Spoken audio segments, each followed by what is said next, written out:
বাংলাদেশে থেকে এগুলো দেখা আসলে একটা ডে ড্রিমের মতো, যে আমরা স্বপ্নে ভাবতে পারি, কিন্তু এভাবে ওপেনলি আঁকাআঁকি করা, স্পেশালি শেখ হাসিনাকে নিয়ে, এবং সেটা নিয়ে একটা এক্সিবিশন হবে, সেটা আসলে আমরা ভাবতেও পারি নাই।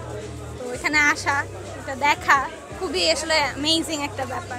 সব কিছু তো আর সরকারের উপর দাবাই দিলে হয় না, আসলে সব কিছুই আসলে সরকারের না, কারণ দেশটা জনগণের, সরকারের না। এই প্র্যাকটিসটা আমাদেরকে রাখতে হবে যেন আমরা স্বৈরাচারদেরকে নিয়ে এবং মানে যত কিছু অরাজকতা দেখবো আমরা সেটা নিয়ে যেন কথা বলার প্র্যাকটিসটা যদি রাখি, তাহলে ডেফিনেটলি ফিউচারে ওটা নিয়ে আমরা কথা বলতে পারবো। আমাদের এই প্র্যাকটিসটা ছিল না দেখে এটা বিলুপ্ত হয়ে গেছিলো, তো আমরা এখন এটা স্টার্ট করছি, এটা আমাদেরকেই কন্টিনিউ করতে হবে।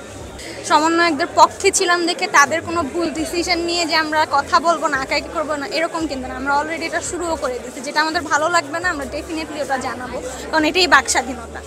আমাদের দলকে নিয়ে আমরা কিছু বলবো না এরকম, আমরা যেটা সাপোর্ট করি ওটাকে নিয়েও আমরা বলবো। ওই যে প্র্যাকটিসের ব্যাপারটা, আমরা প্র্যাকটিসটা চালায় গেলে এটা চলতে থাকবে, আমরা থামায় দিতে পারবো না, তাহলে এটা হয়ে যাবে স্বাধীনতা। আর্ট হচ্ছে মানবতাকে উন্মুক্ত করে। আর্টের ব্যাপারটা হচ্ছে আর্ট তোমাকে সত্যটা দেখায়। আর্ট কখনো মিথ্যার প্রতিষ্ঠিত হতে পারে না। আর্টের কাজ হচ্ছে সত্য দেখানো।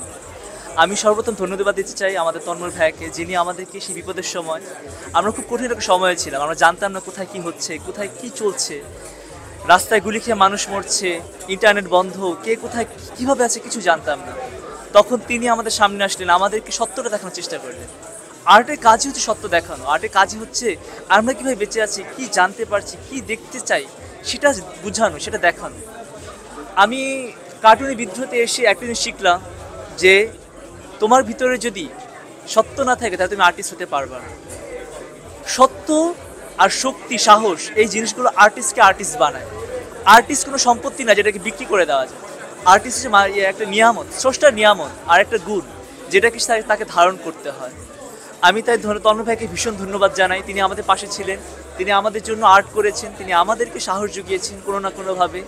এবং আমি সর্বশেষ বলতে চাই, এই দেশ আমার, এ দেশ তোমার, এ দেশ আমাদের সবার। চলো সবাই মিলে আমাদের দেশটাকে সুন্দর করে গড়ি।